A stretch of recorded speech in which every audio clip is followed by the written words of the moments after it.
Assalamualaikum warahmatullahi wabarakatuh. Kembali bersama saya Zainal Arifin di NKH Zain Channel.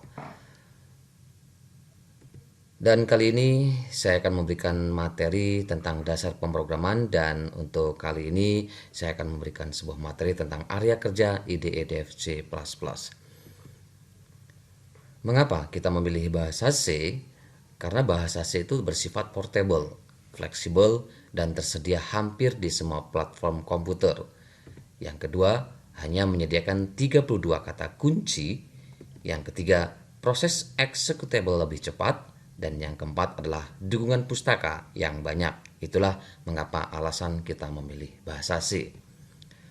Software editor bahasa C. Editor yang saya gunakan di sini menggunakan IDE DFC++ 5,11. Silakan kamu download di internet melalui Google Chrome. Kamu gunakan kata kunci IDE DFC++ 5,11. Kalau sudah selesai dan kamu dapatkan, maka kamu download dan install IDE DFC++ 5,11. Dan setelah diinstal, maka bentuknya akan seperti ini shortcutnya.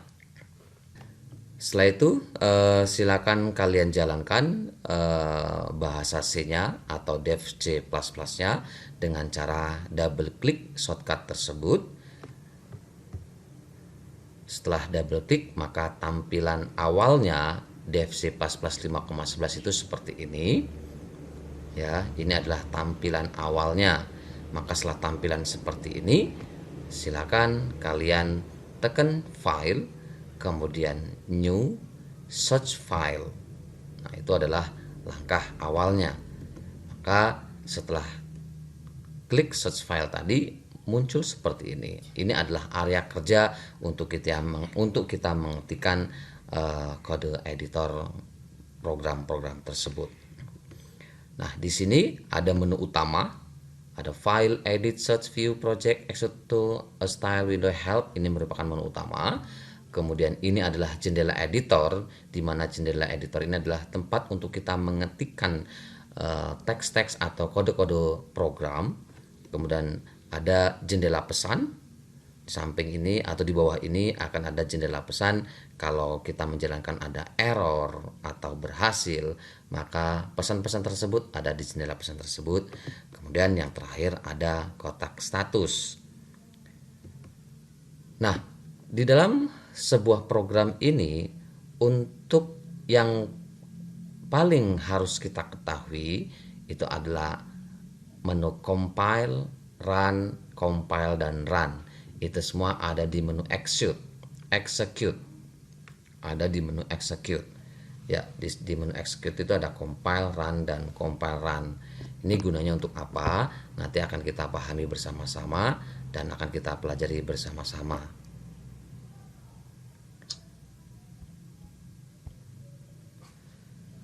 Oke. Compile itu sebuah proses memeriksa kode yang kita buat benar atau salah, lalu diterjemahkan kode tersebut ke bahasa mesin. Begini ceritanya.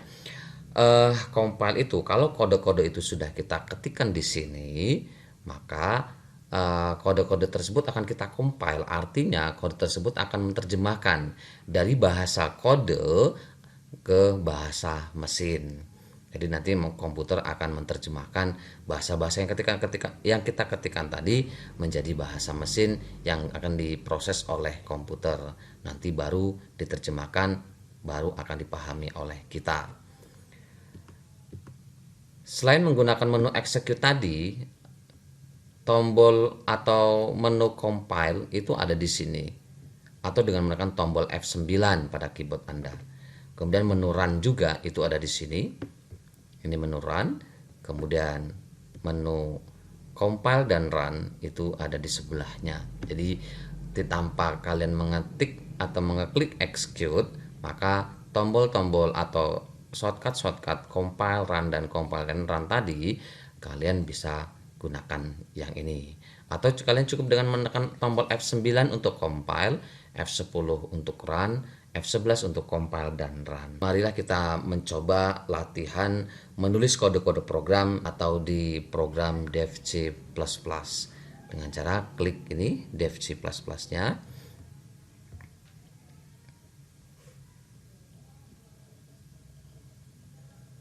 Nah, ini tampilannya tadi. Sekarang bagaimana tadi? Kita buka dari file, kemudian new search file. Nah, baru kita ketikkan kode-kode program di sini. Yang pertama adalah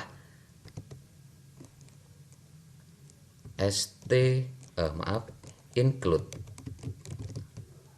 buka kurung stdio.h. Ini maksudnya apa sih include stdio.h ini?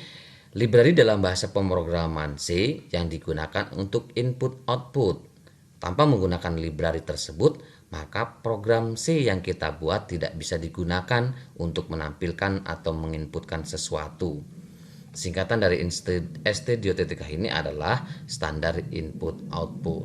Artinya begini, kalau kita ingin menampilkan kalimat ke dalam layar komputer dengan perintah-perintah yang sudah ditentukan, tapi kalau tidak ada library di header file ini include stdio.h, maka perintah-perintah yang kita ketikkan tidak akan muncul di layar komputer tanpa adanya perintah include stdio.h. Berikutnya ada include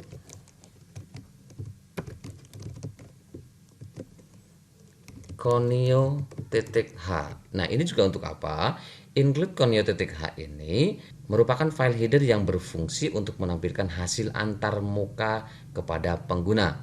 Fungsi-fungsi yang ada dalam conio.h antara lain sebagai berikut, yaitu ada get, getC maupun clrscl.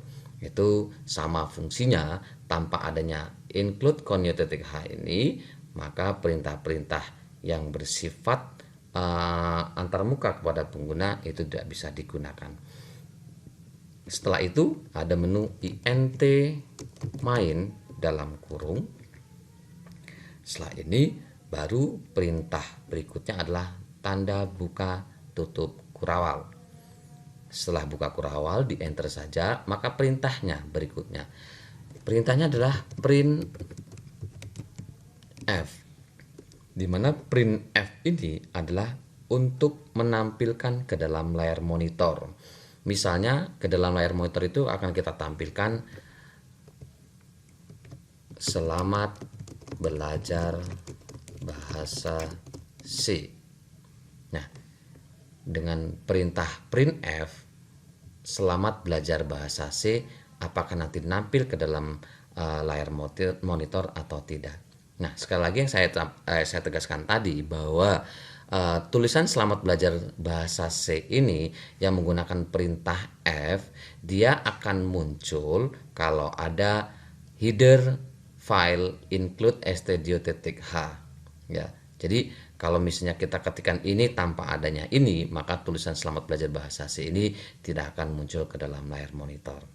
Baik, di sini ada compile.